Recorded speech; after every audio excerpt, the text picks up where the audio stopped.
izlemek istedim ha. Bütün izole kabileler. North Sentinelese tribe. The Sentinelese tribe is known for its strict isolationism. They often react aggressively to unauthorized intrusions into their Abi nasıl territory. yapalım biliyor In the musun? early Ops çok 1960s, error the gelince sen Indian yayını aç kapa bence çok iyi olur o zaman. Yayın kapatınca gelen şey ne benim? Bonnie'yi ısırdığım fotoğraf geliyor değil mi? Bir anda geliyor mu böyle? Play pause oluyor mu yoksa? Tamam. government tried to befriend them, but to say it didn't go well would be an understatement. The government declared the island off limits to protect their sovereignty and keep intruders away, creating a 5-kilometer buffer zone around it. You might think you could ignore this ban and wander onto the island, but that would be a terrible idea, as anyone who has ever tried never lived to tell the story. In 2006, 2 Indian fishermen who had been illegally fishing for crabs moored their boat near the Sentinelese island and fell asleep. The boat broke loose and drifted onto the shores of the island. They were set upon by the tribe's warriors and axed to death. Their bodies strapped to bamboo sticks facing the sea as a warning to others. In 2018, another incident occurred, and this time it was an American missionary who was killed. He illegally traveled to the island with the intent of converting them to Christianity. Oğlum adamların hiçbir şeyden haberi yok. Heriflerin tepesine drone uçursan Allah geldi sanacaklar. Onları Hristiyan yapmaya gitmiş ya. Adam kamera hacmi caldi bu burada kalmaz. Ben de oyun sunucusunu Mustafa yeter. Calisti dur dedim dur. Kızım şu Mustafa'nın fişini çek. Çek fişini Mustafa'nın. Yeter ya. Yeter vallahi yeter. Bıktık ya. Bıktık ya. Tamam. Bay bay.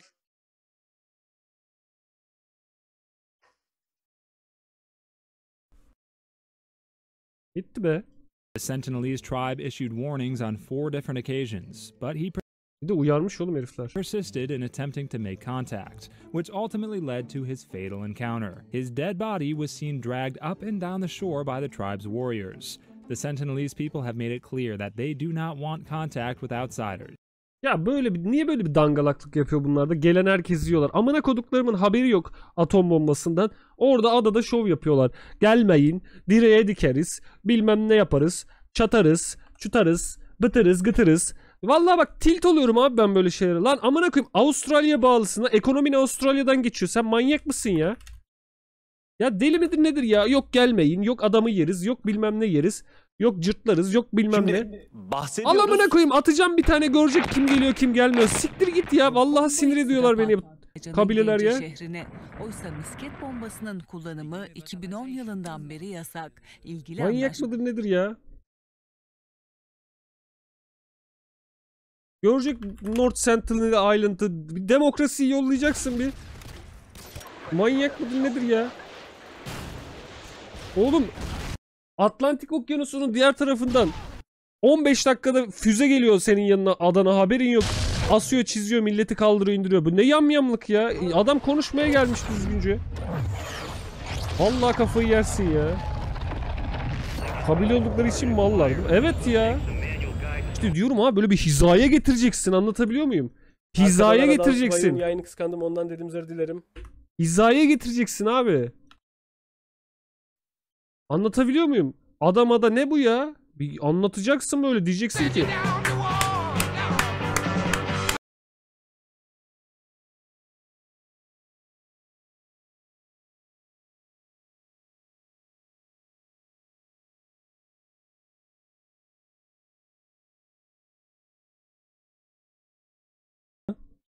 Oğlum Vietnam'a niye girdiler? O adada var ya bir altın çıksın sen gör o ada. O sentinelleri gör bakalım. Kaldırıp indirirler o. Bambuya dikerler insanları. Kafayı yersin ya.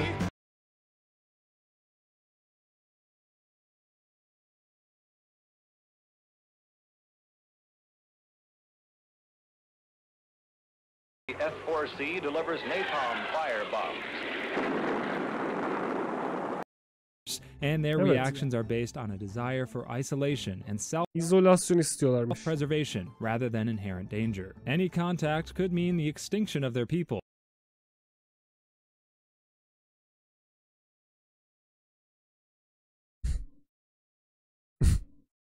as they have no immunity against diseases like flu and malaria. They shoot arrows at helicopters and approaching. Kaan'cım tamam sakin ol 20'lik disimi çekmeyin olmaz. Abi helikoptere ok atıyor ya.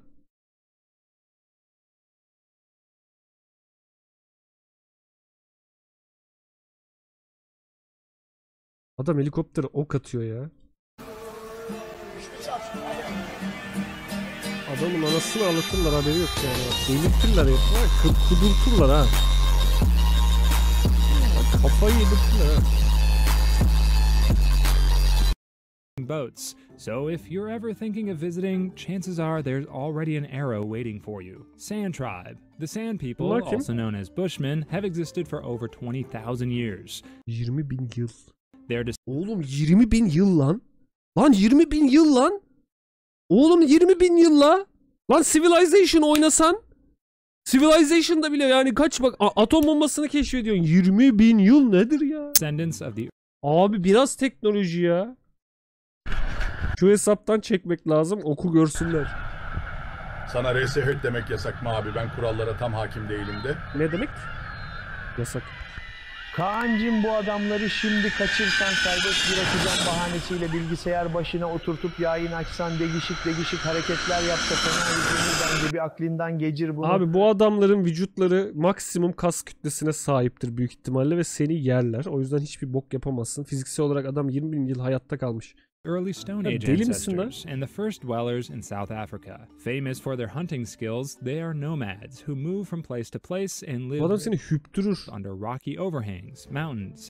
Seni var ya yok ederler bu arada. Ta ki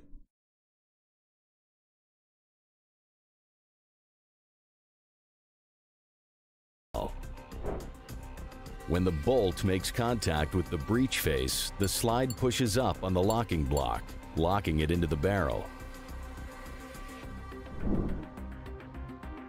With the safety in the off position, the trigger is and caves. The Sandmen are also Uç Big Mac formidable menü trackers götürürüm. who Hepsi can follow the hastalıktan trails geberir. of any animal across virtually any surface. bu adamlar hiçbir şekilde ölmez bence, hastalıktan. They hunt animals with poison-tipped arrows, obtained from the larvae of small beetles, snake venom, and plants. However, despite their extensive knowledge of herbs and toxins, the Sands are still vulnerable to the poison. So when consuming the meat from the dead animal, the area where the arrow struck is always cut out and thrown away. The Sand tribe believes in the supremacy of a powerful god called Kagan, who can assume many forms, including the praying mantis, a snake, and a vulture. They also worship the moon and pay homage to their ancestors through offerings and sacrifices. Europeans during the war significantly reduced their numbers, fighting them with horses and firearms. Yazık, günah ya. Adamlar okla savaşıyor, gidip atla, silahla, hiç yani. The Sand people were vastly outnumbered, and although they were very courageous, did not stand a chance against the Europeans. However, they still chose to fight to the death instead of capture and slavery. Their way of life was strongly altered by colonialism, and they were no longer given the privilege to roam Kaan'cım, freely. gönderdiğin hediyeler için teşekkürler ama artık lütfen bir şey hediye etme. Evde boş yer kalmadı. Tekrar Azmat teşekkürler. tribe, with an estimated population of about Bunlar beyin yiyenler miydi? 65,000 Beyin var. people, the Azmat tribe is notorious for headhunting and cannibalism. Abi işte bunları atacağım napalma. They live on a small island mangrove in Papua, a province of Indonesia. Historically, the Azmat engaged in ceremonial practices that involve the killing and consumption of the brains and flesh of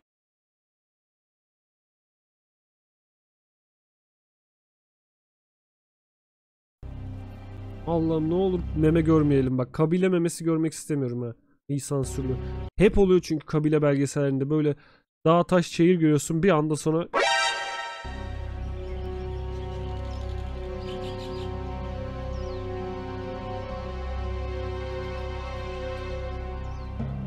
For a long time, this land was nothing more than a vast white. erkek memesi bile sansürlü. Süper, tam belgesel. So the search for food is a daily activity. The men Hani kafayı yiyordu bunlar?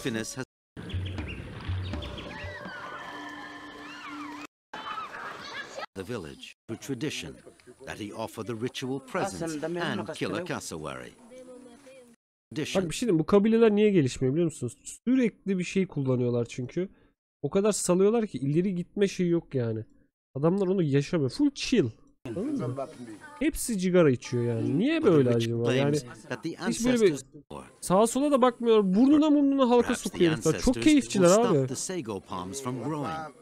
Ambrose says that the Azmat were headhunters once, but today, for him, the Azmat are still. Artık avlanmıyorlarmış, kafa yemiyorlarmış, öyle demişler.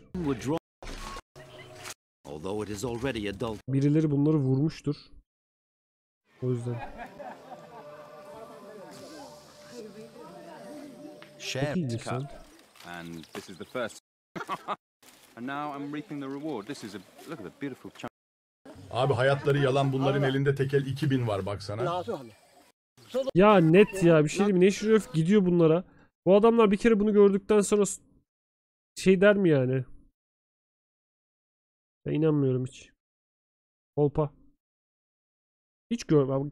Sentinel okey yani. O adamı hiç görmedim. Their enemies, reflecting complex cultural rituals. They strip the skull of its brains and eyes, closing up the nasal parts too, to prevent evil spirits from entering the body. The empty skull is used as a pillow for sleep and a bowl to eat. However, the killing and eating of flesh and brains by the Azmat people were not just random. They were known to hunt for names and believed that by killing and eating another person, they would absorb his power and name, becoming him. Every Azmat person is named after a tribe member who passed away or an enemy they hunted and ate. The tribe's people would only give names to many of the Azmat children once they were much older and had completed their first successful hunt. They must know the name of the victim and can only take the name for themselves after eating his flesh. The hunting generally included attacking enemy villages and might even include unsuspecting visitors. In an improbable scenario, Oğlum harbi gerçek ya, şey gibi, Indiana Jones gibi yani, böyle gitsen gezmeye çok meraklı olmayacaksın abi, oralara gitmeyeceksin. Böyle çok güzel adam, TF2 spy gibi gerçekten bak.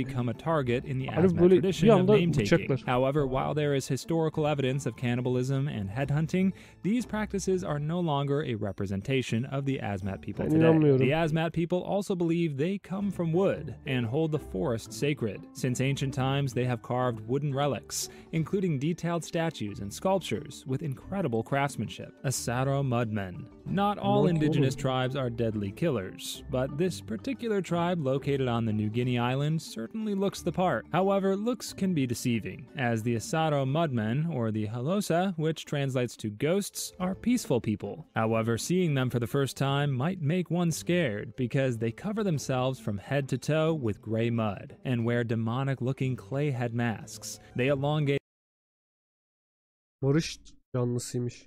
Oğlum! Bir şey diyeceğim. Bu adamlar barış yanlısıysa ben hiçbir şey bilmiyorum ha. Bu adamlar barışçıysa yani İsrail barışçıdır hani. Öyle bir seviye. Bu ne oğlum?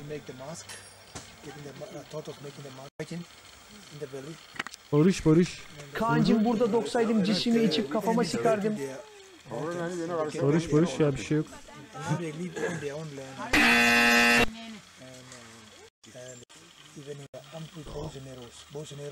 Ya kocaman oklarla da barış yapmak için mi geliyorlar?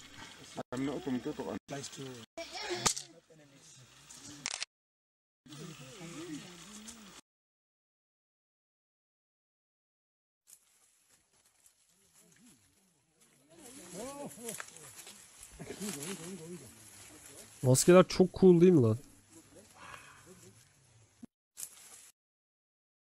In the highlands of Papua New Guinea, there's a tribe that has intrigued the world. Oğlum Papua Yeni Gine Belediyesi bunları alıp turizm malzemesine çevirmiş. Bu ne oğlum, kanka olmuş herkesle bu böyle. Believed to scare off enemies by mimicking spirits. This isn't for aesthetics. It's an ancient tradition, a display of identity and strength. Every mask is unique, molded from the earth, embodying the spirit they wish to portray. Bu komikmiş oğlum, bu hiç korkunç değil. Today, it's a symbol of heritage, drawing visitors from around the globe. Turizm açmış oğlum adamlar, böyle bir şey olabilir mi ya? Adamlar turizm yapıyor ya, nasıl kabule, böyle bir şey olabilir mi ya? Dive into the mystery, witness the Asaro mudmen and experience a living legend. their fingers with bamboo Bunlar hiçbir şey yapmıyor From head to kısacası. toe with Y Değil mi? tribe. The Korowai tribe is Ne? another indigenous tribe living deep inside the rainforest of Indonesia, completely isolated from modern civilization. Due to the high mortality rate caused by jungle diseases like malaria, tuberculosis, and severe anemia, most of them do not live past 50, as they have no immunity to fight these illnesses. However, these deaths are blamed on an evil demon called Kakua, who is said to take the form of their loved ones to kill and eat the flesh of the tribespeople. So if anyone dies from malaria or anemia, Kakua is blamed, and to stop the demon, the Korowai people capture, kill, and eat the flesh of anyone suspected of being possessed. To identify the Kakua amongst them, the victim dying would mention the name of the person he suspects as the one eating his flesh from the inside. And once a name is mentioned, the tribespeople would kill and eat the person, which means they avenge the death by eating the Kakua responsible. Although the cannibalism of the Korowai tribe has reduced significantly, partly in reaction to several incidents with the police, it is believed that many of the tribe's people are still murdered and eaten each year. Huaorani tribe. In 1956, 5 evangelical Christians from the United States journeyed to the depths of the Amazon rainforest in Kaan'cım bu search of the adamların atli Huaorani askerlerle people. The savaşmaya sokturan Huaorani bebeğe tribe, karşı located within hidrojen the bombası gibi bir Ecuadorian şey amına Yasuni National koyayım. Park, had never been contacted. Still, these men decided the best thing to do was to journey from America and introduce a new god to them. The contact was complex, and there were a lot of misunderstandings on both sides. Although the Christians offered gifts to the tribe when they arrived, and the tribe's people collected the gifts with fear, but mostly excitement, they were all still brutally speared to death at night by the tribe warriors. A search party found their dead bodies floating on the banks of a river. Nobody knows the exact reason for the sudden hostility, but it is speculated that the 5 men had set up camp too close to a Huaorani settlement. The Huaorani people are fiercely territorial, attacking anyone who tries to enter their lands, including other Huaorani. They maintain a solid in-group, out-group distinction. Oğlum niye bu kadar territorial'lar? Extra toes. Ayak mı? Batak tribe. The Batak? first distinct feature of the Batak people is their physical attributes of dark skin and curly hair. They are considered to be of Negrito stock and live in the high mountains of the Philippines with ancient practices and customs that shape their lives and traditions. Kafasına işleten kabile hangisiydi ya?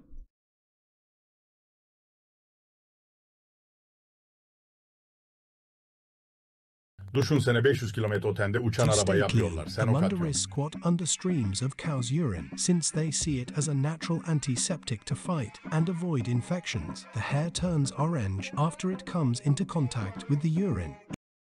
Batak people's marriage ceremony, a process called the alyog is first performed. This practice is used to determine if the boy's parents agree to his marriage to a chosen girl. The boy's parents are usually escorted by a tribe elder who witnesses the conversation and final agreement. They are also a very spiritual and religious tribe that believes that spirits with the powers to cure and heal severe diseases reside in big rocks and trees. This belief is sacred, and the Balan, the chief priest, performs different rituals to honor these spirits. A ritual called Saghat is performed to the goddess spirit to ask permission for Kangain, the farming process used by the tribe involving the slashing and burning of trees and plowing the ashes as fertilizer. If the tribe's people get no sign or dream of disagreement with the goddess within 3 days yalayan adam hakkında düşüncen nedir? Konuştuk ya Mustafa. Would proceed. Simbu tribe. In the mountain terrains of the central highlands of Papua New Guinea, you would find the happy, simple tribe of the Bu adalarda Simbu hastalık people. falan The yok, Simbu baskılık people da live yok in ya. tiny Bunlara birer tane settlements with ufak oval birer houses. hastalık göndersek bu tuna Oğlum da bunlara temiz. korona gitmemiştir bu arada. Low thatched roofs and flattened reed.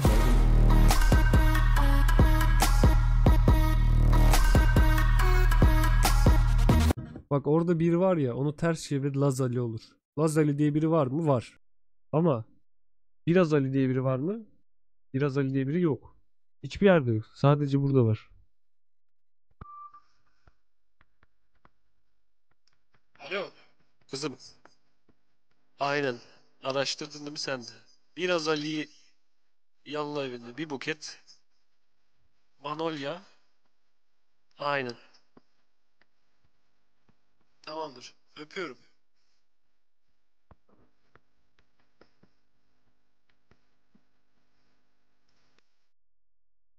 Evet.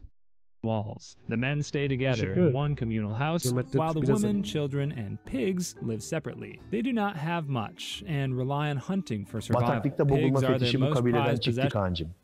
Been heard of in many centuries. Abi bunlar barışçı kabileler. Wipe them out. The reason for the tribes. Barışçı kabilelerle işim yok. Agori tribe. The Agori tribe, numbering around 70 members and based in Uttar Pradesh, India, practices a distinct and intense form of Hinduism, which chill as fuck'tır ha. Includes unique post-mortem rituals that significantly diverge from mainstream practices. Gerçi yamyam olanlar bunlar mıydı lan? While we hold simple burial rituals, the Agoris take it a step deeper by smearing ashes all over their bodies, dwelling in the cremation grounds, and eating the flesh from the dead bodies. They use human bones to make skull caps and jewelry, and believe many of their practices have çok chill değiller. Healing powers. The Agori of the present trace their origins to Baba Kinaram, who was said to have lived for 150 years and died in the second half of the 18th century. He is regarded as an incarnation of Shiva, and his birth is marked by several miraculous signs, including the fact that he was born with a complete set of teeth,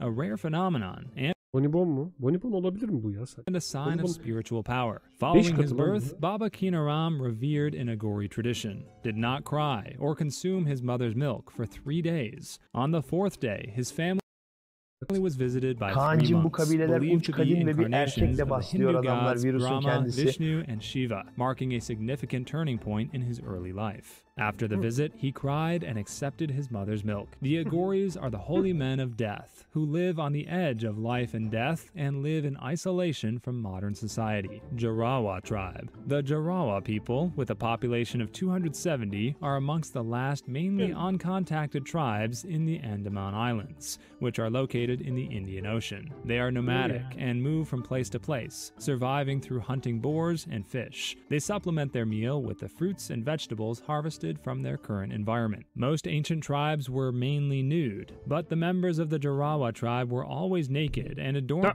themselves with objects like flowers, painted plastics, and shells from honey, bee repellent Peki bir şey diyeceğim. Kabilede mi yaşamak istersiniz?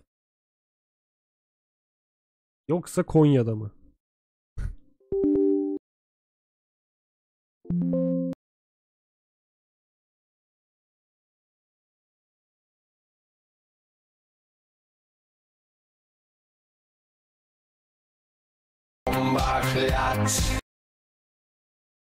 Konya. Konya. Hala olmuyor musun?